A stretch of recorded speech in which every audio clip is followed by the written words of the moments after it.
الأنبياء وسيد المرسلين سيدنا محمد وعلى آله وأصحابه أجمعين. اللهم صل على سيدنا محمد وعلى آل سيدنا محمد كما صليت على إبراهيم وعلى آل إبراهيم في العالمين إنك حميد مجيد. أعوذ بالله من الشيطان الرجيم. بسم الله الرحمن الرحيم. الله يبدأ الخلق ثم يعيده ثم إليه ترجعون. ويوم تقوم الساعة يبلس المجرمون ولم يكن لهم من شركائهم شفعاء وكانوا بشركائهم كافرين. ويوم تقوم الساعة يومئذ يتفرقون فأما الذين آمنوا وعملوا الصالحات فهم في روضة يحبرون. وأما الذين كفروا وكذبوا بآياتنا ولقاء الآخرة فأولئك في العذاب محضرون.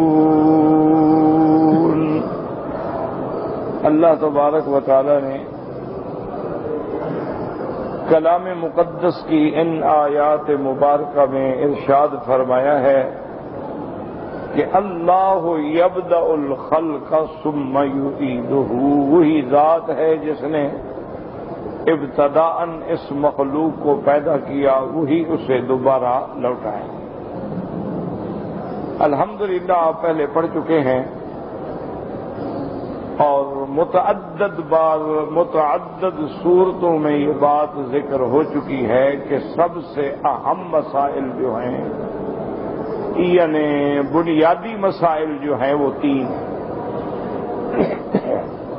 اسی لیے علماء ان کو الایمان بالثلاثیات بھی کہتے ہیں، الاصول الثلاثہ بھی کہتے ہیں.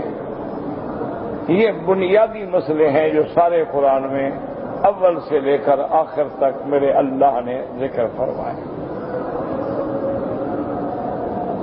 سب سے پہلا مسئلہ جو ہے وہ تو توحید،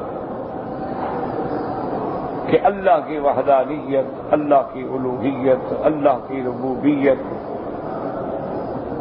اللہ کے اسماء و صفات، اللہ تبارک و تعالیٰ کی کمال قدرت، کمال علم، ان سارے چیزوں کا بڑا مفصل بیان. اور یہ اصول ہے کہ جہاں اللہ کی توحید کا اس بات ہوگا تو وہاں شرک کا رد خود بخود ہو جائے گا.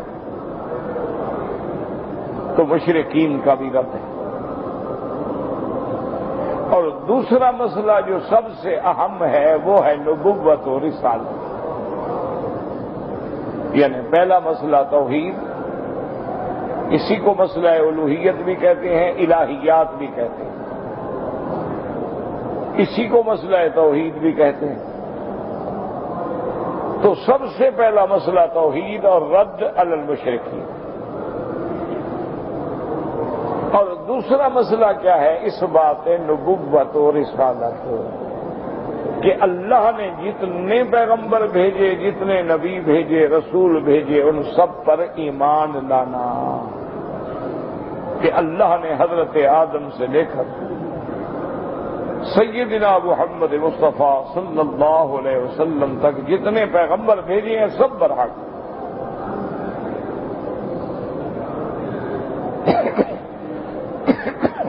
اور تمام انبیاء پر ایمان لانا ہے.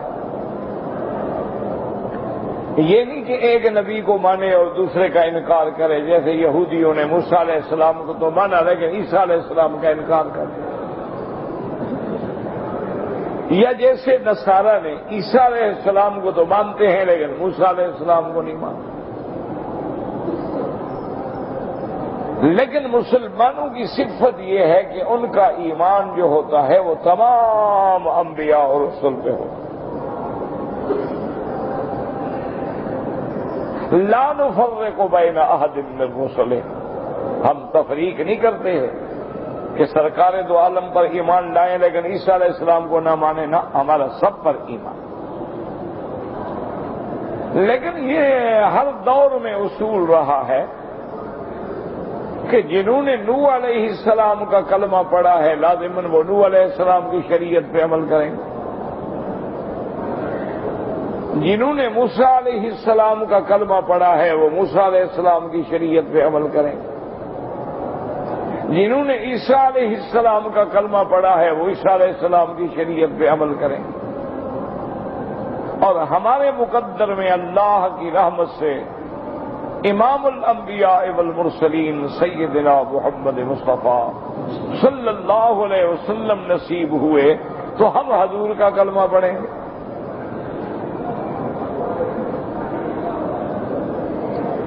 اچھا، بعض لوگ ایسے بھی ہوتے ہیں، یاد رکھ لیں، کہ جن کو اللہ تبارک و تعالیٰ نے اپنی مہربانی سے دو انبیاء پہ ایمان لانے کا موقع دیا۔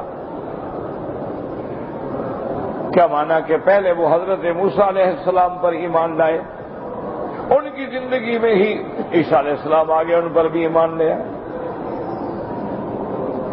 یا حضرت عیسیٰ علیہ السلام پر ایمان لائے پھر اللہ نے ان کو زمانہ سرکار دو عالم رحمت دو عالم سیدنا محمد مصطفیٰ کا بھی نصیب فرما دیا۔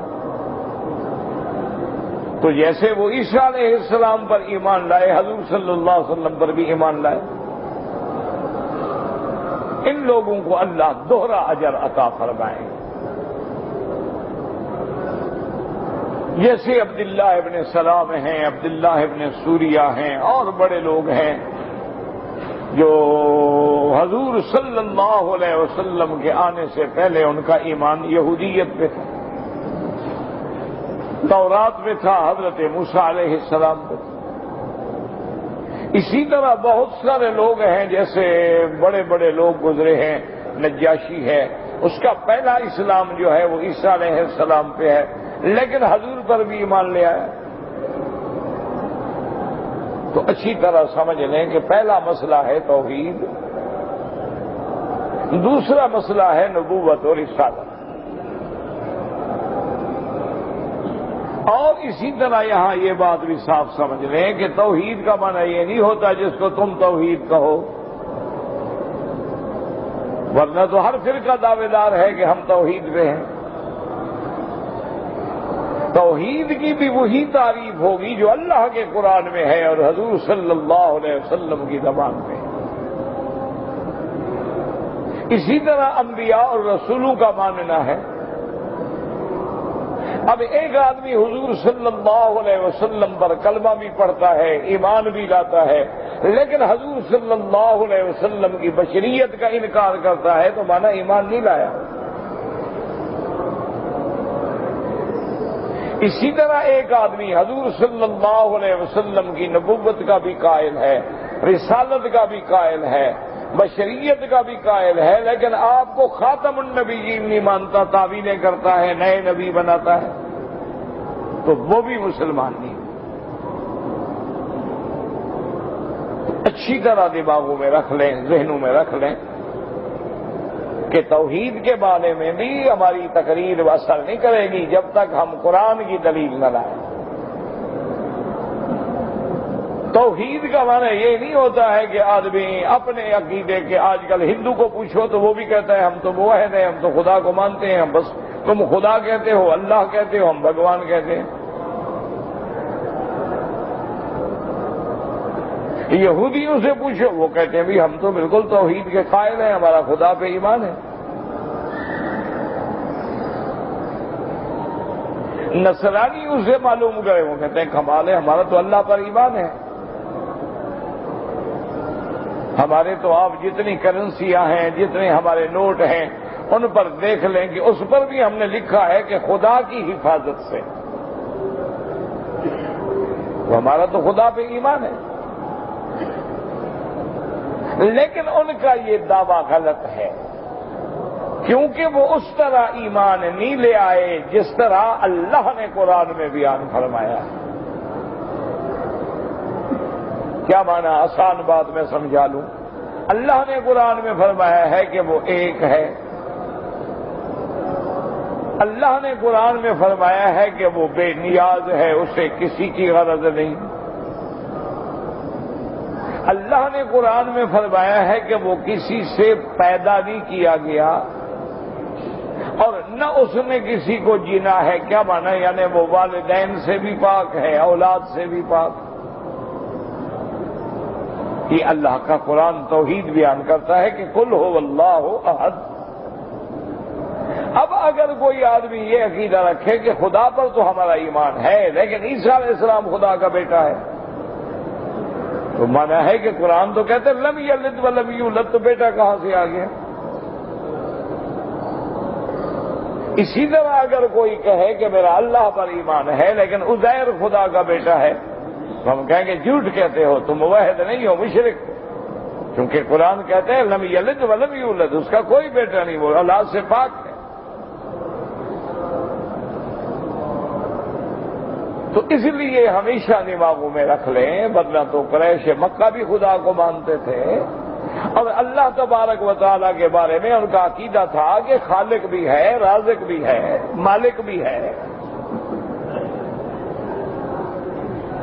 لیکن اس کے ساتھ انہوں نے 360 بت بھی رکھے ہوئے تھے۔ تو ہم کہیں گے جھوٹ بولتے ہو، تم موحد نہیں ہو۔ اسی طرح اگر ایک آدمی کہے کہ جی میرا اللہ کے نبی پر بالکل ایمان ہے، حضور افضل ہیں، اکمل ہیں، اجمل ہیں، حضور سید الاولین ہیں والآخرین ہیں، امام الانبیاء والمرسلین ہیں، لیکن آپ کا معنی خاتم النبیین کا معنی یہ نہیں کہ آپ کے بعد نبی نہیں ہوگا،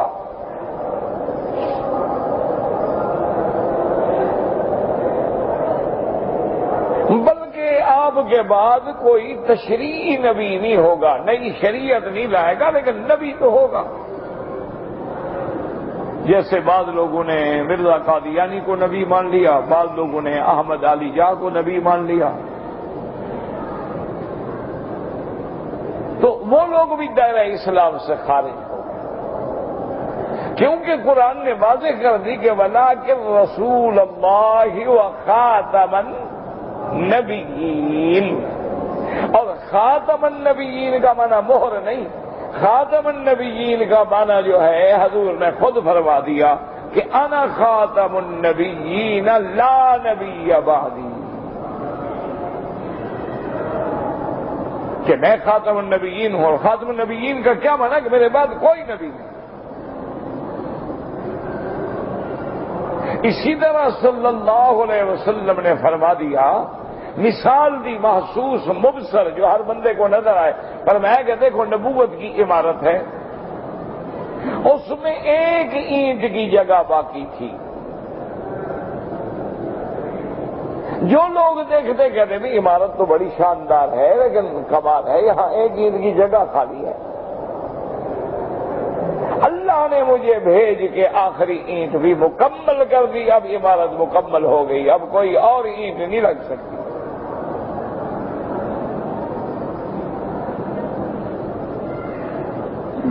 اسی طرح میرے اللہ نے بھی اعلان کر دیا کہ الیوم اکملت لکم دینکم، دین کامل ہو گیا، نعمت تمام ہو گئی، اسلام پسندیدہ دین ہو گیا، اب کسی اور نبی کی ضرورت نہیں۔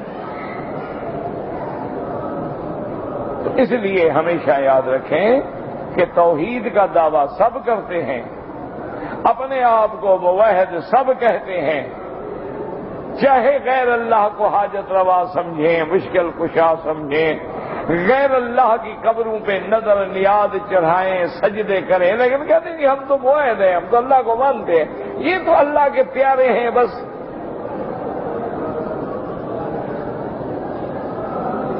یہ اللہ کے محبوب بندے ہیں تو ہم ان کا احترام کر رہے ہیں، ہم ان کا عظمت کر رہے ہیں، یہ معنی تھوڑا ہے کہ ہم ان کو اللہ کا شریک کر رہے ہیں۔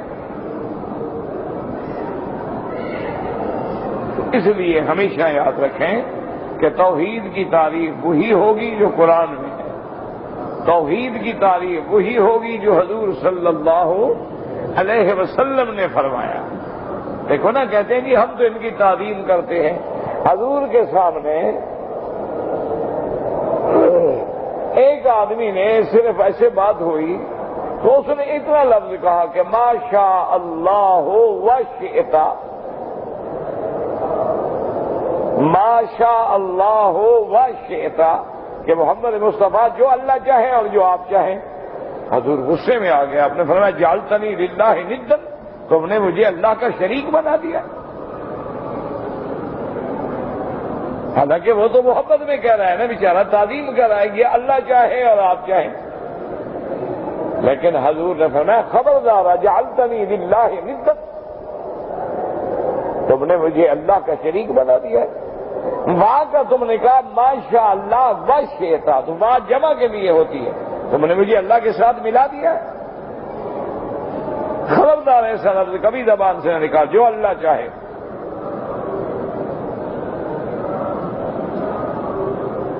تو اب اگر کوئی کہے کہ جی ہم تو ان کی تعظیم کر رہے ہیں، ان کی عظمت کر رہے ہیں، یہ اللہ کے پیارے ہیں، محبوب ہیں، اولیاء ہیں، اللہ کے دوست ہیں، لیکن ہم تو خدا کو مانتے ہیں، تو جب اللہ نے منع فرما دیا ہے کہ میرے سوا کسی کو سجدہ نہ کرو، تو پھر تعظیم کا کیا مطلب؟ اگر حضور اللہ کے سوا کسی کے سجدے کی اجازت دیتے تو آپ نے فرمایا میں بیوی کو حکم دیتا کہ خامند کو سجدہ کرے. اگر اللہ کے سوا کسی باعظمت شخصیت اور ذات کا سجدہ ہوتا، سب سے پہلے صحابہ حضور کو سجدہ کرتے. اگر اللہ کے سوا کسی کے روضہ مبارک پہ، قبر مبارک پہ سجدہ جائز ہوتا، تو سب سے پہلے صحابہ حضور کی قبر مبارک پہ سجدہ کرتے.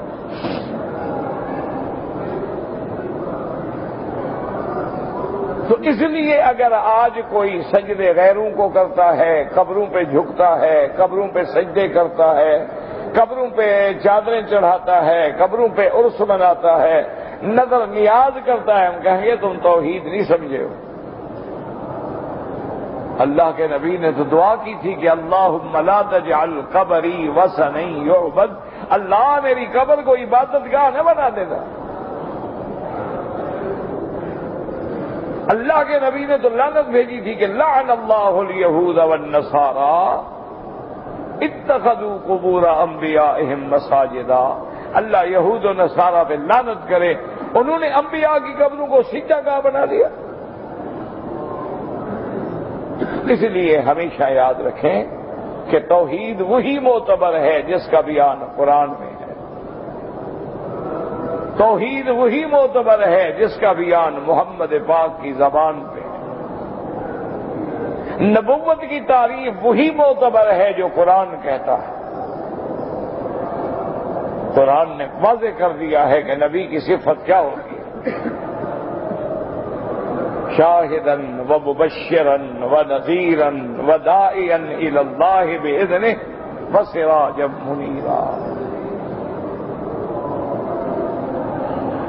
تو اب یہ دو مسئلوں کے بعد تیسرا مسئلہ جو مسئلہ مہمہ ہے، اصولی مسائل میں ہے، اساسی مسائل میں ہے، وہ ہے اس بات بعد.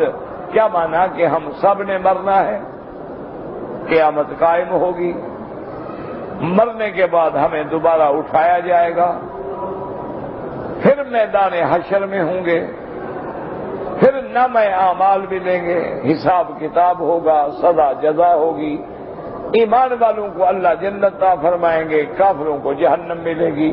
گناہگار جو ہیں وہ اللہ کی رحمت پہ ہیں، اللہ چاہے تو عذاب دے، چاہے تو عذاب کے بغیر معاف کر دے.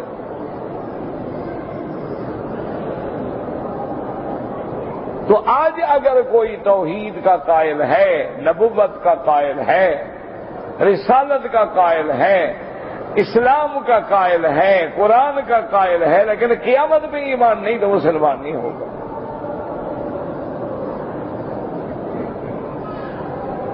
اور ایک بات اور بھی یاد رکھ لیں، کیونکہ یہ بڑے ضروری مسائل ہیں، اللہ کرے ہمارے دماغوں میں اللہ بٹھا دے، کہ مسئلہ توحید بھی فطری عقیدہ ہے، یعنی انسان کا عقل تسلیم کرتا ہے.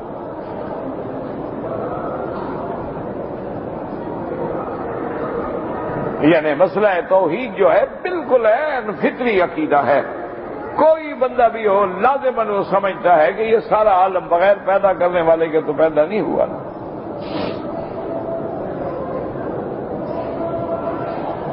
اچھا، مسئلہ نبوت بھی اتنا مشکل نہیں ہے کیونکہ اللہ نے 1,24,000 پیغمبر بھیجے ہیں. ہر دور میں پیغمبر آئے، نبی آئے، لوگوں نے ایمان بھی لے آئے، تکذیب بھی کی، لیکن نبیوں کا ذکر تو موجود ہے.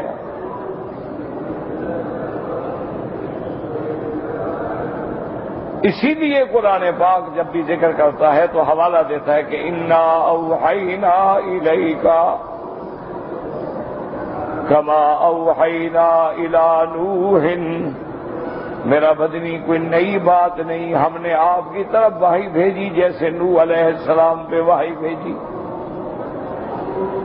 تو نبوت کا مسئلہ بھی سمجھ آ سکتا ہے، یعنی آدمی تھوڑی سی کوشش کرے.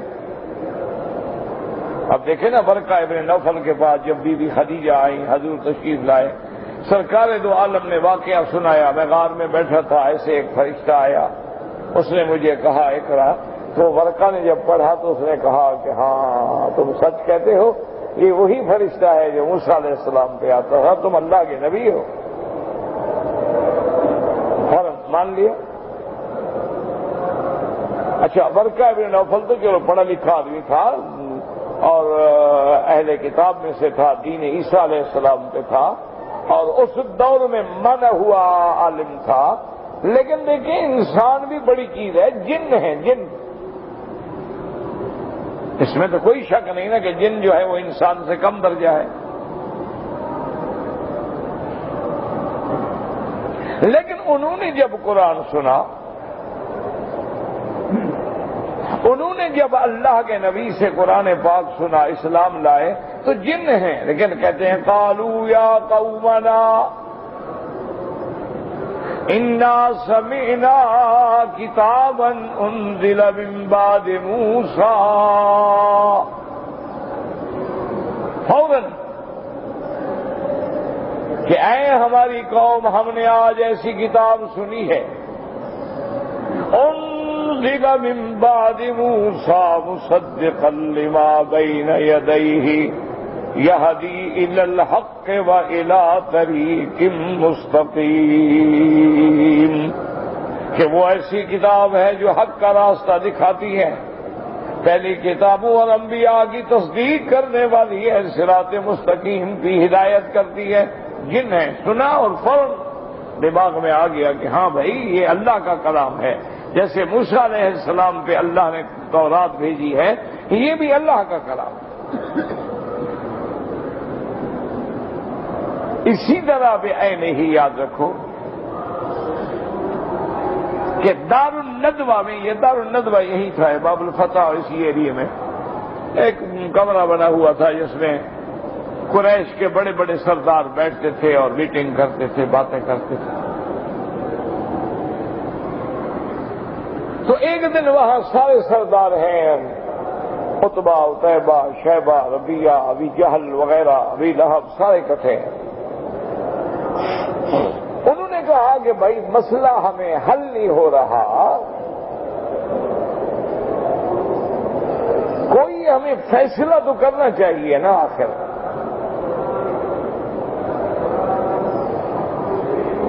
حضور صلی اللہ علیہ وسلم کے بارے میں کوئی بات ہمارے دماغوں میں فیصلہ کن نہیں آ رہی. تو ایک روایت میں آتا ہے کہ عتبہ نے کہا میں جاتا ہوں، اور ایک روایت میں ولید بن المغیرہ کا بھی ذکر ہے. اور اما فرماتے ہیں کہ دراصل یہ دو قصے ہیں، عتبہ بھی آیا، ولید بھی آیا. عتبہ ابن ربیعہ نے کہا کہ یا رؤساء قریش، قریش کے سرداروں، تم جانتے ہو کہ انا اعلم بالشعر والسحر والکہانۃ، کہ میں شعر کو بھی جانتا ہوں، سحر بھی جانتا ہوں، کہانہ کو بھی سمجھتا ہوں. مجھے اجازت دو، میں جا کے حضور سے بات کرتا ہوں.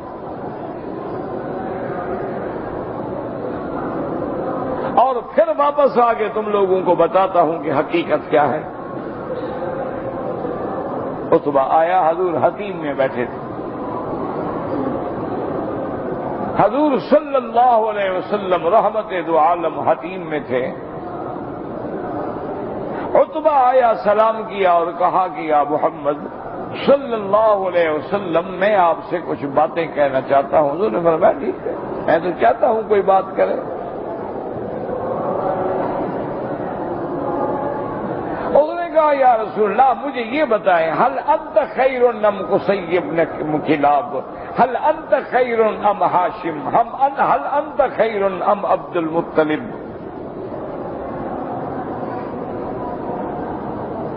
لماذا شتمت آلهتنا وصفحت أحلامنا وكفرت آباءنا وأجدادنا وفرقت بين أهلنا وأولادنا؟ کہنے لگا محمد مصطفیٰ صلی اللہ علیہ وسلم یہ بتائیں کہ قصی بہتر تھا کہ آپ کا دادا ہاشم زیادہ سچا تھا کہ آپ کا دادا عبد المطلب سچا تھا کہ آپ؟ آخر کیا وجہ ہے کہ آپ نے سارے باپ دادوں کو کافر بنا دیا اور سب کو گویا بے وقوف سمجھ لیا کہ وہ سارے جو تھے باطل پہ تھے، صرف حق پہ آپ ہیں؟ اور آپ سے پہلے دیکھو ہم مکے میں رہتے تھے، سارے قریش ہم اکٹھے تھے، کوئی جھگڑا نہیں۔ آپ نے ہمارے اندر آگے جھگڑا پیدا کر دیا ہے۔ اب باپ تمہارے ساتھ ہے، بیٹا ہمارے ساتھ ہے، بیٹا تمہارے ساتھ ہے، باپ ہمارے ساتھ ہے۔ تو آپ کیا چاہتے ہیں؟ ماذا تريد یا محمد صلی اللہ علیہ وسلم؟ اور اس کے بعد کہنے لگا کہ یا محمد صلی اللہ علیہ وسلم انت ذا حسب ونسب فینا، تم ایک بڑے گھر کے بیٹے ہو،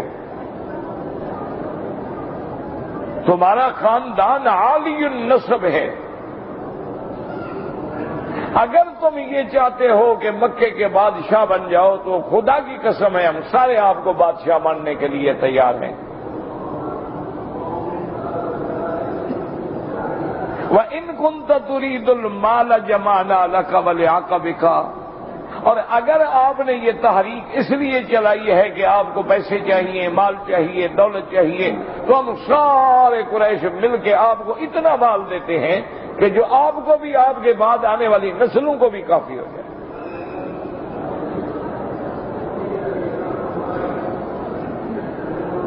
وَإِن كُنتَ تُرِيدُ الْبَاءَةَ، اور اگر آپ نوجوان ہیں اور آپ کو اللہ نے صحت قوت دی ہے، آپ شادی کے خواہش مند ہیں، نزوجک 10 بنات من قریش، ایک نہیں ہم قریش 10 لڑکیاں آپ کو پیش کرتے ہیں،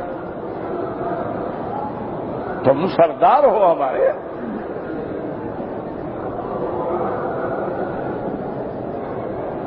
وَإِنْ غَلَبَ عَلَيْكَ رِئِيٌّ، اور اگر شاید آپ پر کوئی جن کا اثر ہو گیا ہے، وہ آپ کو مجبور کرتا ہے ایسی باتیں کہنے سے،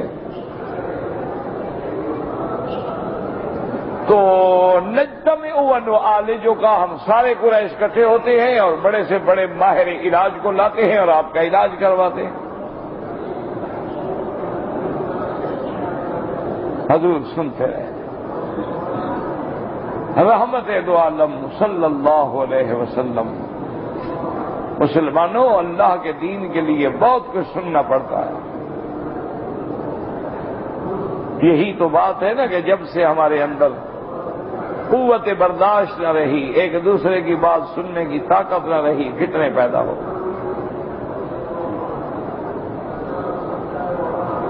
کتنا بڑا حوصلہ ہے، حضور ساری باتیں سن رہے ہیں۔ جب اس نے بات ختم کی تو حضور نے فرمایا کہ عتبہ تم نے بات کہہ لی، ابھی اور بھی باقی ہے۔ انہوں نے کہا یا رسول اللہ میں نے بات کہہ دی۔ فرمایا اب میں کہتا ہوں، اب میری سنو۔ حضور صلی اللہ علیہ وسلم نے سورۃ سجدہ کی تلاوت کی،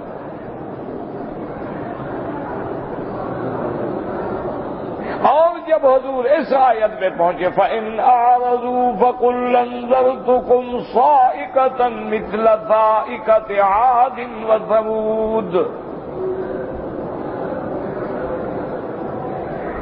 جب حضور اس آیت میں پہنچے کہ میرا محبوب اگر یہ پھر بھی ایمان نہ لائیں، اتنے دلائل کے بعد، آیات بینات کے بعد اگر یہ مسلمان نہ ہو تو آپ ان کو کہہ دیں کہ میں تم کو ڈراتا ہوں اس بجلی سے جیسے قوم عاد و قوم سمود پہ اللہ نے عذاب بھیجا ہے، میں تمہیں ڈراتا ہوں اس عذاب سے، تم ڈرو اور اللہ کے عذاب سے بچو۔ روایات میں موجود ہے فَبَصَبَ عُتْبَةُ، تو اس عتبہ جو تھا ایسے چھلا جمپ کر کے کھڑا ہوا، فَجَعَلَ يَدَهُ عَلَى فِي رَسُولِ اللَّهِ صلی اللہ علیہ وسلم، اور حضور کے منہ مبارک پہ ہاتھ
ہوں، بس بس مہربانی کریں آگے نہ پڑھیں۔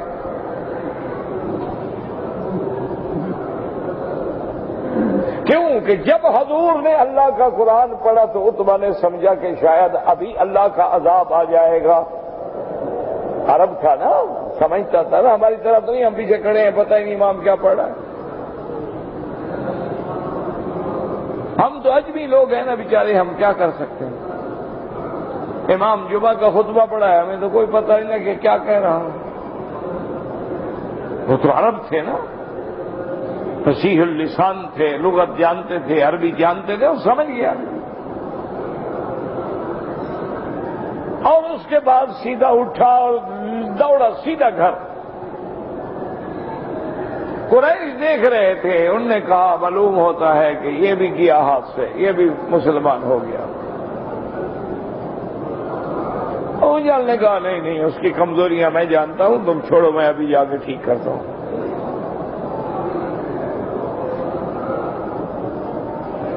ابو جہل اس کے دروازے پہ آیا اور آ کے کہنے لگا اچھا بڑے تم سردار بنتے تھے، لقد سبوت یا عتبہ، معلوم ہوتا ہے تم بھی صحابی ہو گئے۔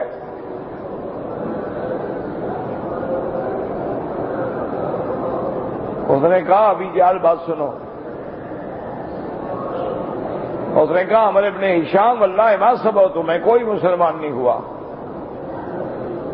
لیکن بات سنو، سمیعت کلاما واللہ ما سمیعت مثلہ قط،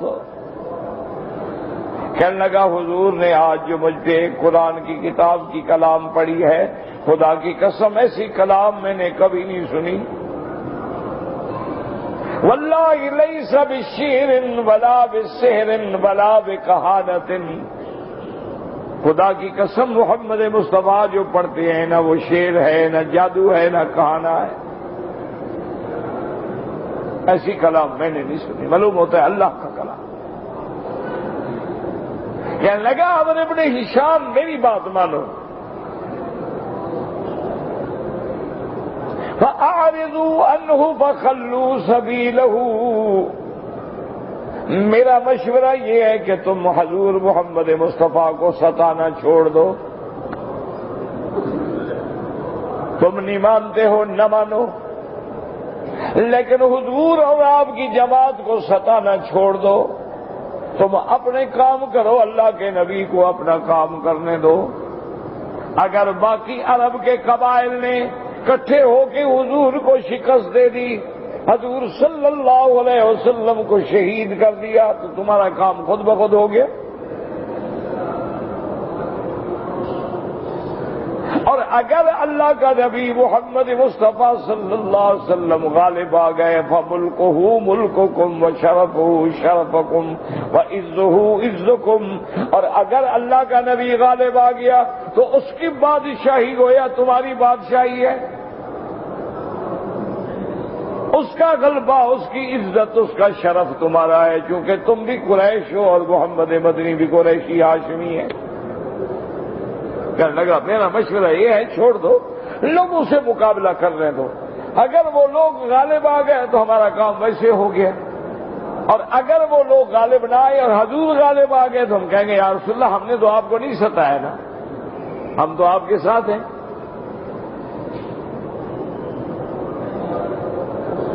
تو میرے کہنے کا مقصد یہ تھا کہ نبوت بھی سمجھ آ جاتی ہے اگر آدمی سمجھنا چاہے،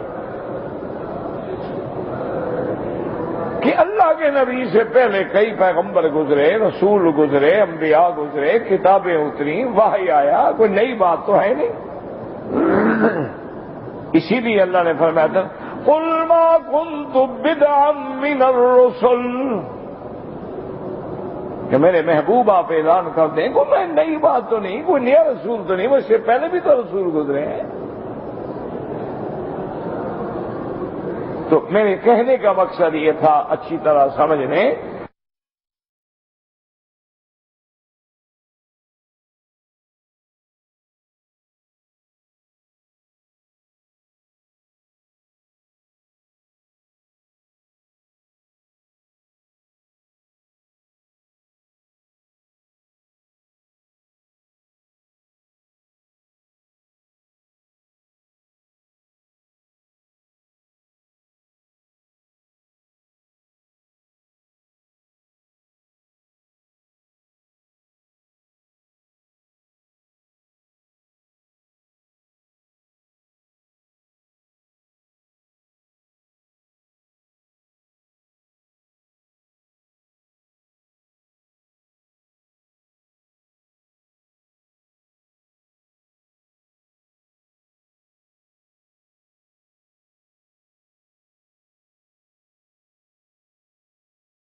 سمجھ لیں کہ توحید بھی سمجھ آ سکتی ہے.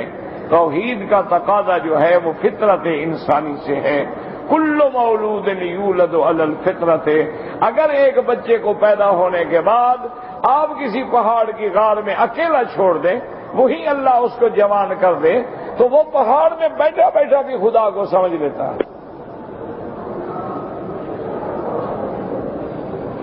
دیکھو نا جی, یہ اینک ہے, ایک چھوٹی سی چیز ہے, یہ ایسے تو نہیں بن گئی کہ بس ہم نے آنکھ کھولی تھی, یہاں پڑی تھی. آخر کسی بنانے والے نے بنائی ہے. تو اگر ایک چھوٹی سی چیز, ایک چھوٹا سا رومال ہے, ٹیشو ہے, جس کو استعمال کر کے پھینک دیتے ہو, یہ کسی بنانے والے نے بنایا ہے نا, کہ خود بخود تو نہیں بن گیا. تو اگر یہ چھوٹی چیزیں بھی بنانے والے کی محتاج ہے, تو اتنا بڑا عالم جو ہے وہ کیسے بن گیا؟ اسی لیے حدیث میں آتا ہے کل مولود یولد علی الفطرہ. ہر بچہ جو پیدا ہوتا ہے وہ دین فطرت پہ پیدا ہوتا ہے. آگے ماں باپ یہودی ہوتے ہیں, بچہ بھی یہودی ہو گیا. ماں باپ نصرانی ہوتے ہیں, بچہ بھی نصرانی ہو گیا. آپ دیکھتے نہیں یہ حال ماحول ہوتا ہے کہ اگر ماں باپ عالم ہیں تو بچہ بھی کوئی نہ کوئی کتاب لے گا. اگر ماں باپ اس کا جو ہے صنعت کار ہے تو بیٹے کا دماغ بھی ادھر جائے گا. ماں باپ اگر زراعت والا ہے تو بیٹے کی اولاد کا ذہن بھی ادھر جائے گا. ماں باپ نمازی ہے, اولاد بھی نمازی. دیکھا نہیں ماشاءاللہ چھوٹے چھوٹے بچے ہوتے ہیں, ماں باپ کے ساتھ کھڑے ہاتھ باندھ کے رکوع کر رہے ہیں. ان کو کوئی پتہ نہیں رکوع کیا ہے, سجدہ کیا ہے, لیکن ماں باپ کو دیکھ کے وہی کر رہے ہیں جو ماں باپ کرتا ہے.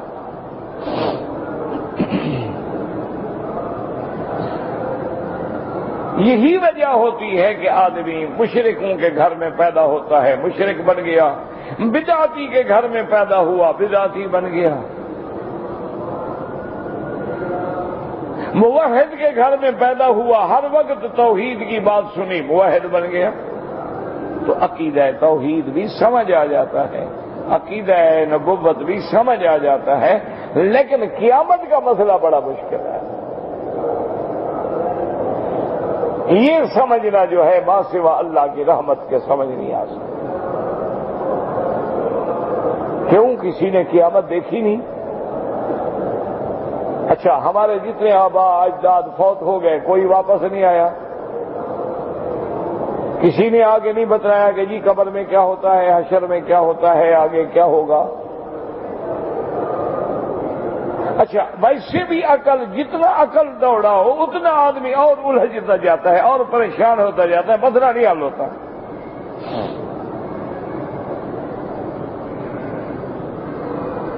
جتنا آدمی دماغ دوڑائے نا کہ جی مرنے کے بعد فرشتے آتے ہیں, بھائی وہ تو جل گیا, وہ بچا ہی نہیں, وہ تو کولا ہو گیا, فرشتے کس کے پاس آتے ہیں؟ دماغ سے ہم سمجھ نہیں آئے گی بات.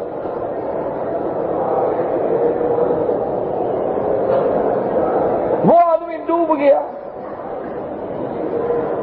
آدمی کریش ہو گیا, ہوائی جہاز کریش ہو گیا, ریدا ریدا ہو گیا, بم لگا, ٹکڑے ہو گیا. کہاں فرشتے کس کے پاس آتے ہیں؟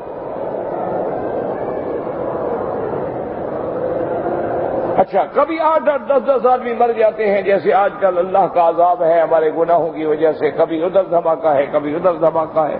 انا للہ و انا الیہ راجعون. اللہ سے دعا کیا کرو اللہ عالم اسلام میں امن قائم فرما دے, اور بد امنی کی جو وجوہات ہیں ان کو بھی قدرت خود دور کرے اور ان کو سمجھنے کی توفیق دے.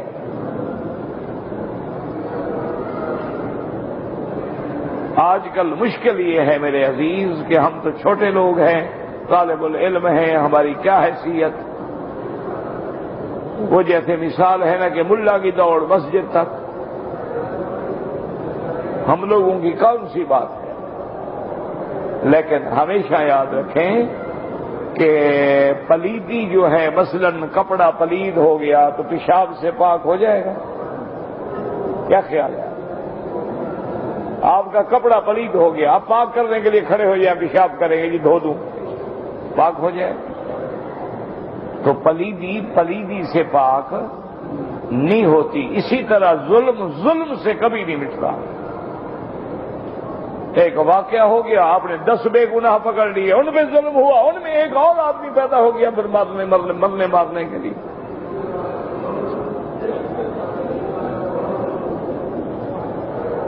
میرا اپنا ایک رشتہ دار تھا، پرانی بات ہے، وہ بیچارہ اللہ پتہ، اب مجھے تو یہ بھی پتہ نہیں غریب زندہ ہے یا فوت ہو گیا. زندہ ہے، اللہ ہدایت دے، فوت ہو گیا، رحم فرمائے. وہ بڑا ڈاکو تھا.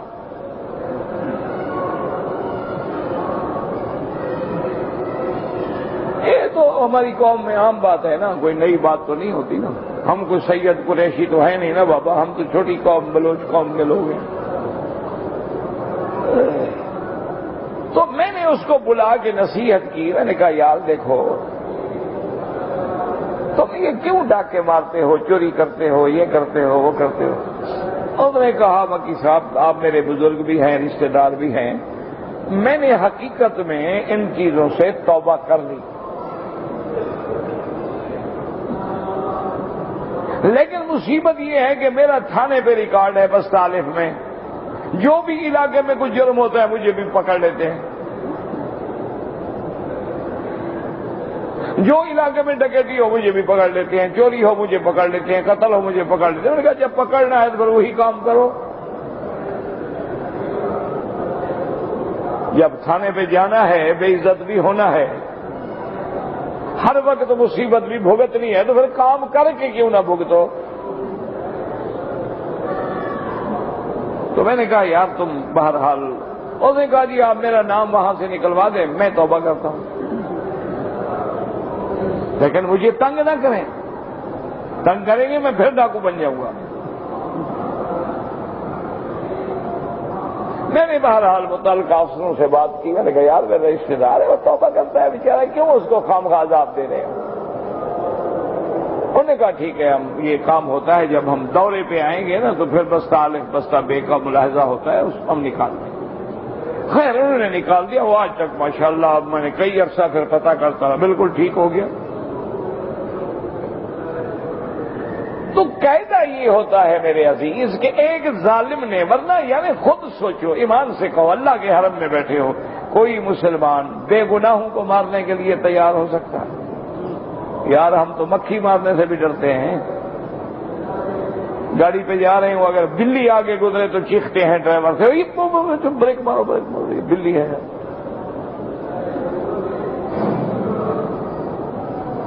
تو یہ کیسا مسلمان ہے کہ لوگ نماز پڑھ رہے ہو بم مارا ہے؟ یہ کیسا مسلمان ہے کہ لوگ جو ہے مسافر ہیں ایئرپورٹ پہ آ رہے ہیں، پتہ نہیں کوئی کہاں سے کوئی کہاں سے، اور جناب دھماکے ہو. تو اس کا مطلب یہ ہے کہ اندر کی بات کو اصل ڈھونڈیں.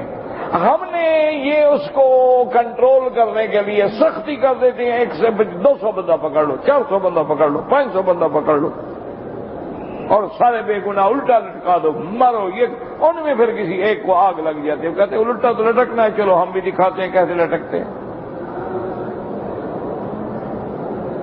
پھر ایک اور پیدا ہو جاتا ہے.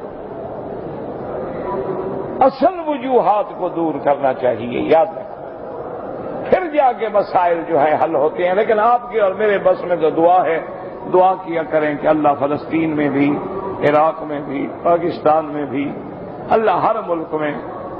گجرات کے مسلمان بڑے امتحانوں میں ہیں، بنگلہ دیش کے مسلمان امتحان میں ہیں، ہر جگہ مسلمان امتحان میں ہے. دعا کیا کرو دل سے کہ اللہ ہر شر دور فرما، ہر جگہ خیر فرما، رحم فرما، رحم فرما، حضور کی امت پہ رحم فرما.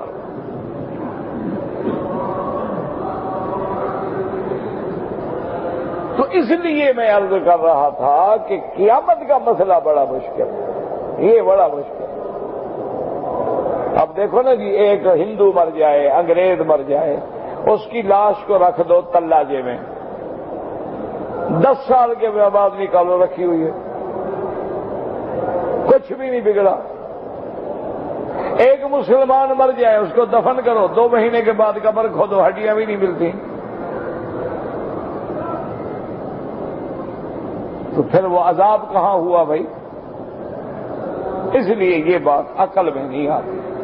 مسئلہ قیامت تب سمجھ آتا ہے جب اللہ پہ ایمان ہو، سرکار دو عالم کی زبان پہ ایمان ہو، اور اللہ پاک اپنی رحمت سے ہمارے دل کے اندر نور ایمان کی شمع روشن فرما دے، پھر کوئی مسئلہ نہیں،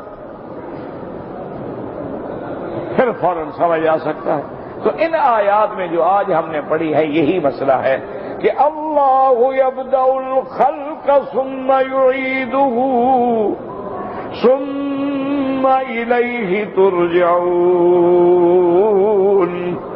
وہ اللہ پاک جس نے اس خلق کو، مخلوق کو پیدا کیا ہے، تو جو ابتدا میں پیدا کرنے پہ قادر ہے وہ دوبارہ لوٹانے پہ بھی قادر ہے، اور ثم الیہ ترجعون، پھر تم سب نے اسی کی طرف لوٹ کے جانا ہے۔ وَيَوْمَ تَقُومُ السَّاعَةُ يُبْلِسُ الْمُجْرِمُونَ، اور جس دن قیامت ہوگی اس دن مشرک مجرم نا امید ہوں گے، بے آس ہو جائیں گے۔ وَلَمْ يَكُنْ لَهُم مِّن شُرَكَائِهِمْ شُفَعَاءُ وَكَانُوا بِشُرَكَائِهِمْ كَافِرِينَ۔ اللہ فرماتا ہے مجرم مشرک ایسے مایوس ہوں گے، اور اس دن ان کے کوئی شریک، شفاع، سفارشی بھی کام نہیں آئیں گے۔ جن کو انہوں نے میرا شریک بنایا تھا وہ بھی نہیں، کوئی چھڑانے والا نہیں، کوئی سفارش کرنے والا نہیں، بلکہ وہ اپنے شرک کرنے والوں کا بھی انکار کریں گے۔ وَيَوْمَ تَقُومُ السَّاعَةُ يَوْمَئِذٍ يَتَفَرَّقُونَ، اور جس دن قیامت ہوگی اس دن لوگ ٹکڑے ٹکڑے ہوں گے، قسم قسم ہوں گے، علیحدہ علیحدہ ہوں گے۔ کیا معنی؟ فَأَمَّا الَّذِينَ آمَنُوا وَعَمِلُوا الصَّالِحَاتِ فَهُمْ فِي رَوْضَةٍ يُحْبَرُونَ، جو لوگ ایمان لائے اور اچھے عمل کیے وہ باغوں میں ہوں گے خوشیاں مناتے ہوئے۔ یحبرون منا مسرورون، خوشی منانے والے۔ اب اللہ نے اجمال سے ذکر کر دیا یحبرون، کیا کیا چیزیں ہوں گی جس سے ان کو خوشی ملے گی، تفصیل کا پتہ نہیں، اس لیے قرآن کہتا ہے فلا تعلم نفس ما اخفی لهم من قرۃ اعین۔ اللہ فرماتے کوئی نہیں جانتا میں نے اپنے بندوں کی آنکھوں کی ٹھنڈک کے لیے جو جنت میں نعمتیں رکھی ہیں۔ وَأَمَّا الَّذِينَ كَفَرُوا وَكَذَّبُوا بِآيَاتِنَا وَلِقَاءِ الْآخِرَةِ فَأُولَٰئِكَ فِي الْعَذَابِ مُحْضَرُونَ، اور جن لوگوں نے کفر کیا، شرک کیا، اللہ کی آیات کی تکذیب کی اور قیامت کا انکار کیا، اللہ فرماتا ہے اس دن پھر وہ عذاب میں پڑے ہوں گے، اب چھڑانے والا بھی کوئی نہیں ہوگا۔ تو یتفرقون، مومن علیحدہ ہوں گے، کافر علیحدہ ہوں گے، اصحاب الیمین علیحدہ ہوں گے، اصحاب الشمال علیحدہ ہوں گے، اصحاب المیمنہ علیحدہ ہوں گے، اصحاب المشأمہ علیحدہ ہوں گے۔ اللہم اجعلنا من اصحاب الیمین، اللہم ارزقنا الجنۃ بغیر حساب، اللہم استر عوراتنا، آمن روآتنا، خفف لوآتنا، اللہم اکفنا شر اعدائنا بما شئت۔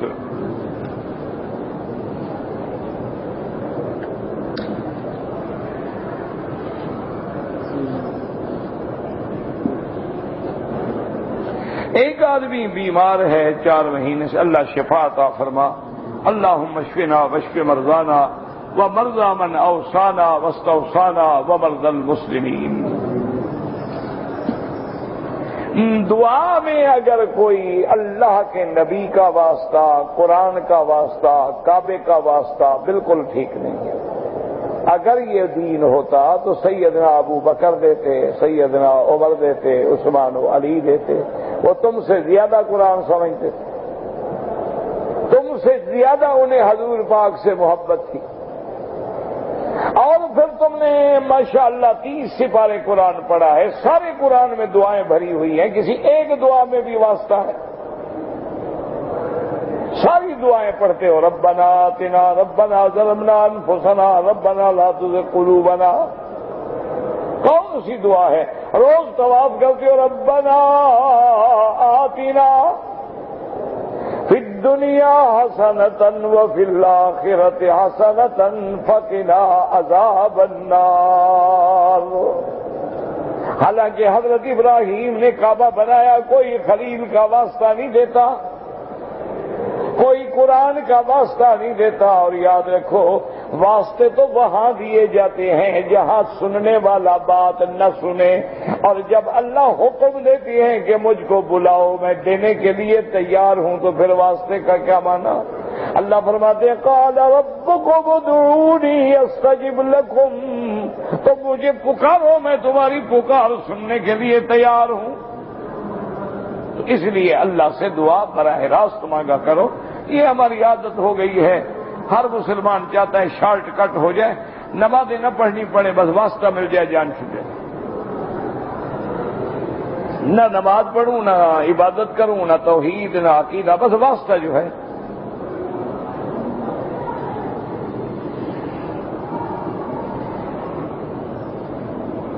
اسی طرح عرش کا واسطہ، کرسی کا واسطہ، یعنی اللہ بغیر واسطے کے نہیں سنتا، یہ سب غلط باتیں ہیں۔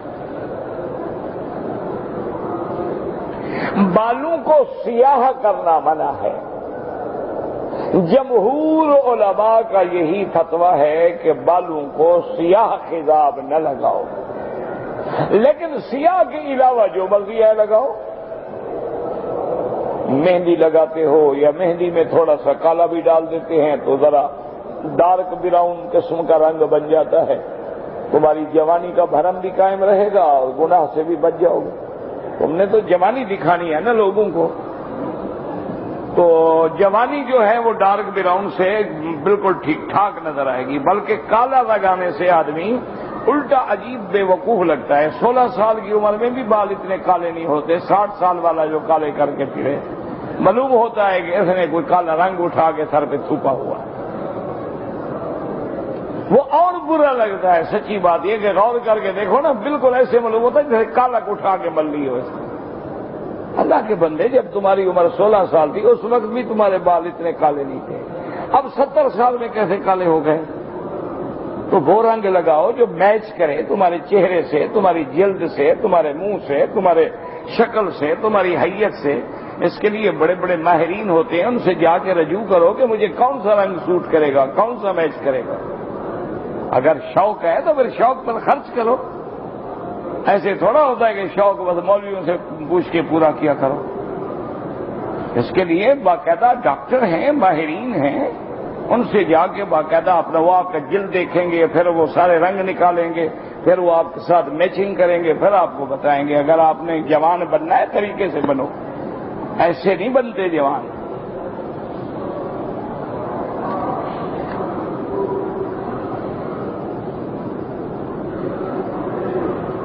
میں پاکستان میں پڑھتا ہوں، لیکن اقامے کی تجدید کے لیے مجھے 10-15 دن کے لیے مکہ آنا ہوتا ہے۔ مسافر ہیں آپ، مقیم نہیں ہیں۔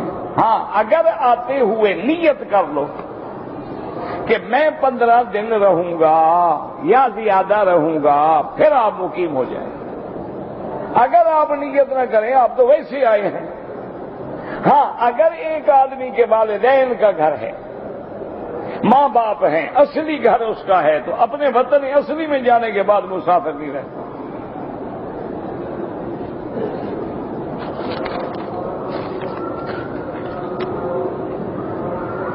اذان سے پہلے صلاۃ و سلام پڑھنا جو ہے وہ بدعت ہے۔ حضور فرماتے ہیں بعد میں پڑھو، بدعتی کہتا ہے پہلے پڑھو۔ اب بتاؤ کس کی مانے؟